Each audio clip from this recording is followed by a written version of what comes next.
Welcome, ladies and gentlemen, to the Daily Dizzle. I got my addictions and my problems. Bitch, you have an easy life. Ah! Welcome, everyone, to a late-night Daily Dizzle for Tuesday, March 15th, 2011. Tommy Dizzlemits here, as always. So, you had to have caught the bullying video where the fat kid, who was like 4 years older than the 12-year-old who was picking on him and had consistently picked on him, decided to unleash like a Street Fighter 2 move on him. It was awesome. If you haven't seen it, you can definitely find it. Check it out. It's hilarious at the very least. Luckily, even though both kids got suspended and everyone was mad about that, the bully got suspended for like 4 weeks and the other kid got suspended for like 4 days. So I think the trade-off works. The kid not only gets national recognition, and the reports are he's handling it well, all the media coverage. Obviously he's handling it well. It's every kid's dream to like kick someone else's ass and actually get recognized. He's doing a good deed for it. So lucky for him, now he'll be going from a bullied kid who's kind of fat to a really popular kid who's really fat. But whatever, maybe he'll hit the gym as well. Let's move on to other stuff, though. Mark Wahlberg is out making the rounds. Of course, still talking up The Fighter 2. Now that it's won Oscars, he can really be like, oh yeah, we're gonna do it, we're gonna try and do it. He mentions that, oh, everyone had a good experience on the last one, so I can't see why they wouldn't be up for a second one. Mainly because people don't like to do sequels. We'll see how that one pans out in the long run, though. On the scandal side of things, gotta love Vanessa Hudgens. She just took a few pictures a couple years ago, and now they seem to get leaked out every so often, more and more. Now, of course, because Beastly just came out, it was time for whoever it is to leak some more. Obviously, it happens really like every time one of her movies comes out, so she knows someone's out to get her.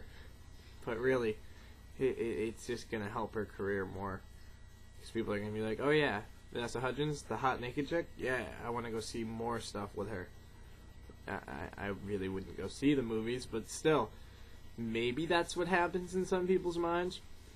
In sad news today, anyone who's a fan of the Aflac duck, Aflac! One of my friends actually had like a little squeeze toy that would actually do the noise over and over, which is the most awesome thing in the world. Unfortunately, the longtime spokesman, who was the Duck, Gilbert Gottfried, who's really best known for like the Comedy Central roasts and Problem Child, those movies, he got fired because he made some jokes about the tsunami in Japan that people apparently didn't find funny. But he's also the same guy who got in some hot water when he made some jokes about Greg Giraldo after he died. But that's his style. So anyone who expects anything less is kind of retarded. And now, good news for anyone who's a fan of Tim and Eric Awesome Show. Great job! It looks like Magnolia has picked up the rights to Tim and Eric's billion-dollar movie. Anyone who's seen the show knows about the illustrious cameos that have come up. And the movie's not going to be any short on them either. You've got Zach Galifianakis, Will Ferrell, John C. Reilly, Robert Loggia, which he's an old-time guy who really doesn't do a lot of stuff, and he is awesome. And I'm glad, I thought he was dead, so I'm glad to know he's actually still alive.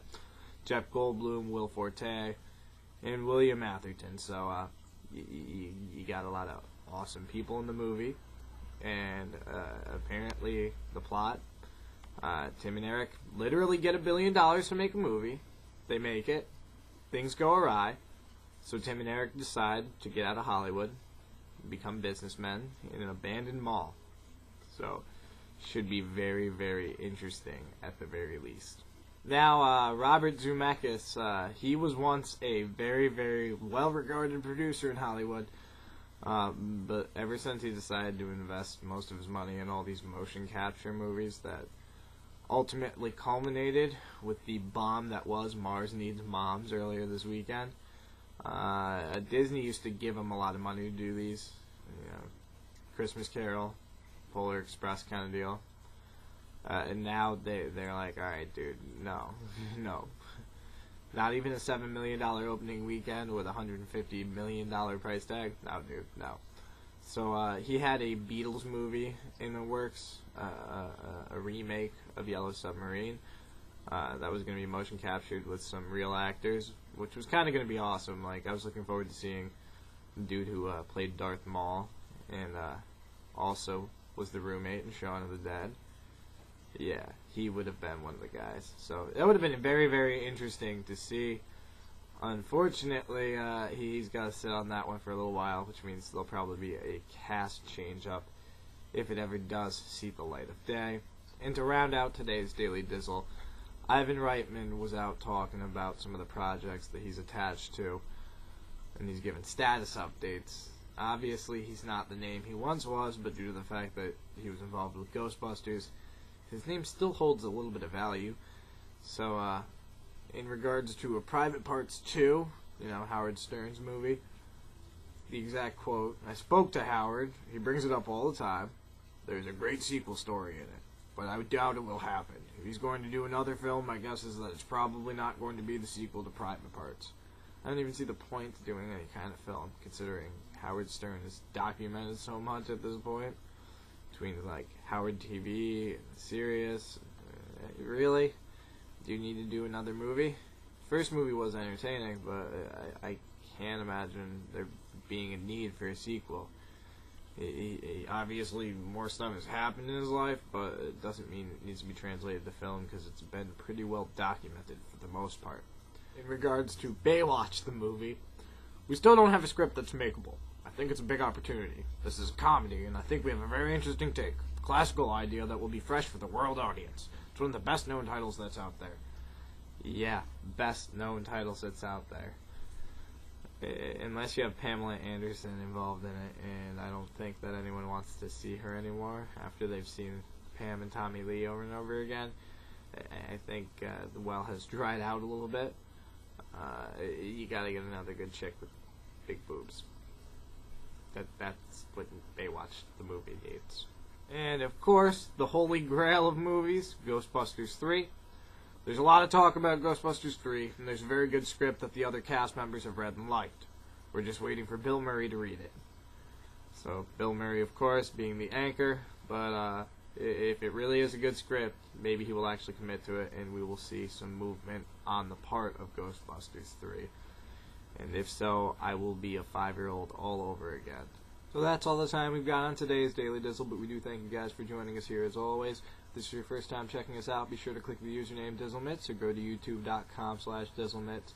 Keep up on all the other Daily Dizzles and check out some of our other original content in the archives.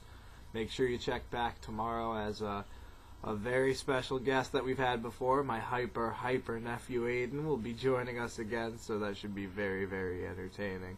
So make sure to tune back tomorrow for the Daily Dizzle. I am Tommy Dizzlemits. We'll see you then.